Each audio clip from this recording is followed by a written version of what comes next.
Hi, I'm Mark Rosano, founder and CEO of C6 Capital Holdings, coming to you from Primary Vision Network.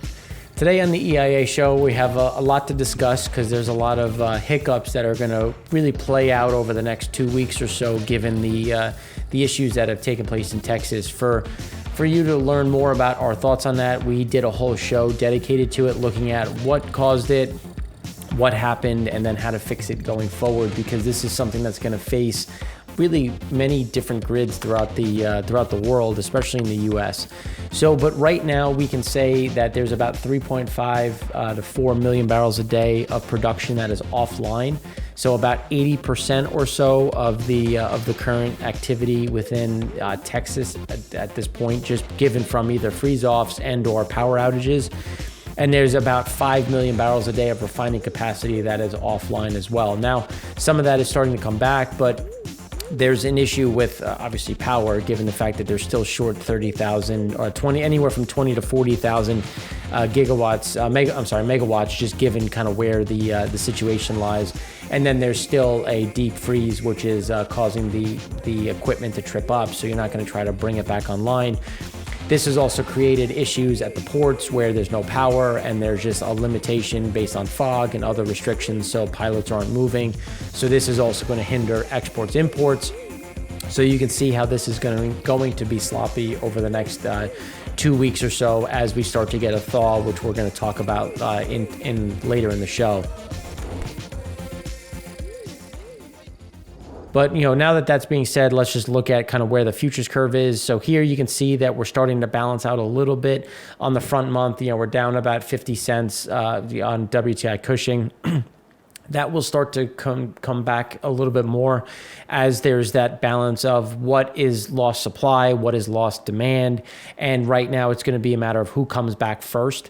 But we'll show you exports surged, and that really drove a big piece of the draw this week, or I should say last week, and that's going to reverse this week. But these are things that we're going to continue to look at as the curve is supportive really through most of 2023, which is also something that drove Saudi to bring back about, so far the talk is about 500,000 barrels a day of the million voluntary cut. We're going to talk about that in our OPEC show, where we're going to look at the fact that Iraq is actually exporting more than they're supposed to. I know, shocker. Saudi is bringing, they're exporting about 500,000 barrels a day more month over month for the first 2 weeks of January, first 2 weeks of February. Russia has a little bit of a winter hiccup that is pulling some production off, but it's still about below 100,000 barrels a day of impact. And Libya is actually back to normal and is growing exports, which we'll talk about in the third segment.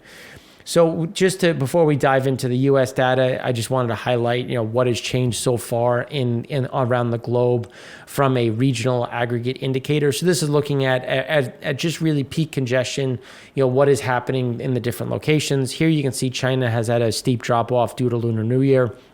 The rest of Asia has seen something very similar, where there's that pretty big drop off, because of the COVID outbreak that occurred in China. We didn't really see that spike that you can see here in the rest of Asia. You see how at the end of January we started to get that increase in activity. That increase in activity was people going on vacation, getting to where they were going to go. Some places were opening back up, and then you had that drop down, which is kind of right back in that January level, where China never really had that. And that's just because there's been that limitation on people heeding warnings and staying home. Then you have another mini pop in cases in Japan and in South Korea, which is again mitigating and limiting some of those flows of activity, which we talk about in the sixth segment. I know we had a lot of segments in the Econ show. In the last segment of the Econ show, we cover South Korea, Japan, and Taiwan and India in terms of some of those activities before we go deeper into China. And then on the last front, North America continued to have their rally.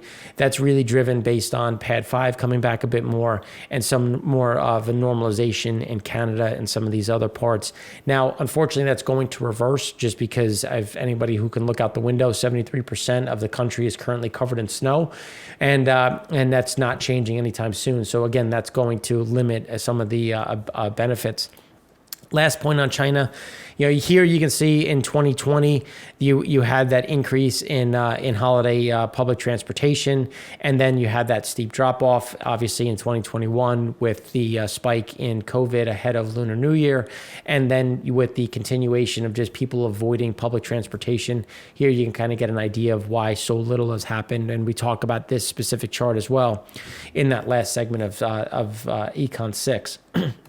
So now into the fun of the EIA data. So we had a nice draw of about 7.26 million barrels a day.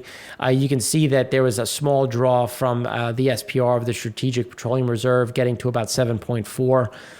Just to consider where we sit right now, the Pad 2 had a nice drawdown, 5 million coming out of Pad 2, 3 million coming out of Cushing. Again, that is pulling south into Pad 3, and that is either going into the refining complex or into the ocean.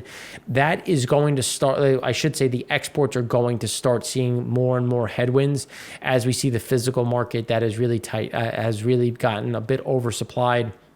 Not as much cargoes are moving, and we'll talk about that in segment 3.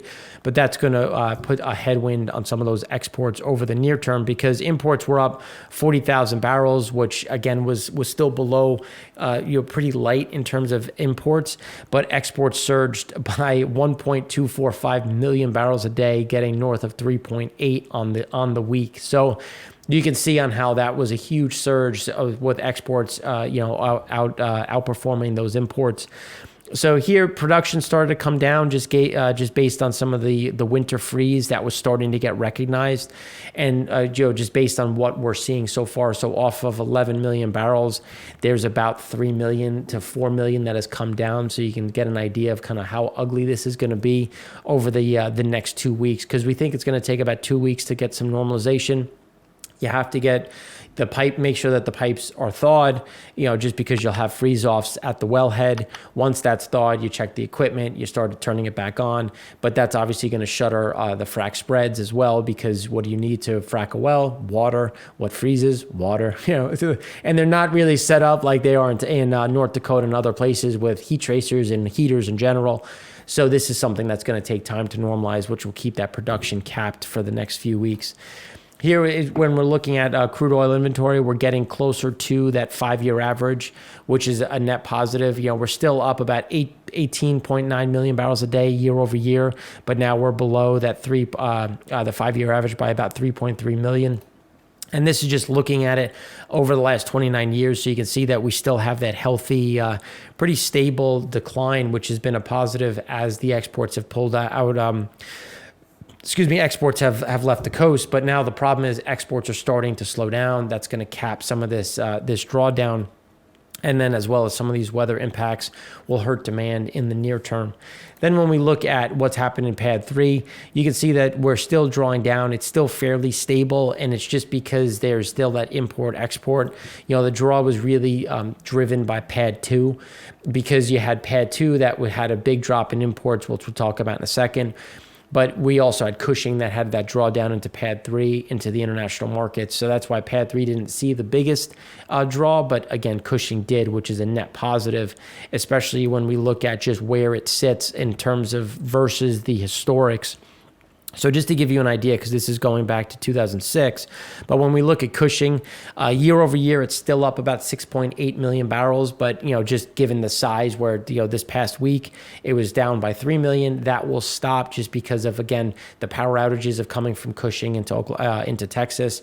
But against the 5-year average, it's now below by 3.2 million barrels. So again, we're getting closer to some normalcy, but it's still over where we were year over year. If you consider about where 2020 sat in February, things were slowing down. So it's still not great, but again, getting much better. So the question is going to be, what are going to be some of these impacts going forward? Then when we talk about those imports, so they were up by 40,000. It was really driven kind of a little bit by Pad 3, 5, and 1. We had a big drop in Pad 2. That's something that is obviously always going to be a timing delay as to when does that flow through.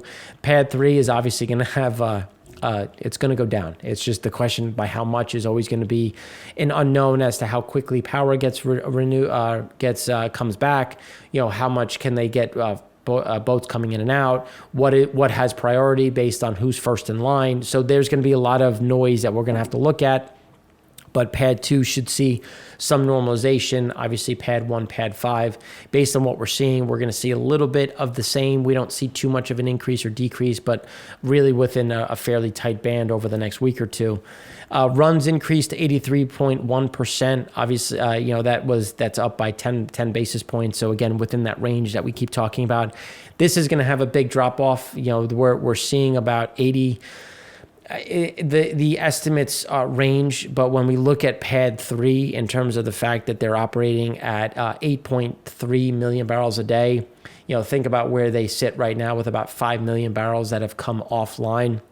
So you're going to get that steep drop off. It's going to look similar to what happens with a lot of these hurricanes, because the hurricanes impact not only power but also getting cargoes in and out. So again, pad 3 is going to cause for that huge drop, but we're expecting 10 to 14 days, once we start to get towards the thaw, which should come by the end of this week.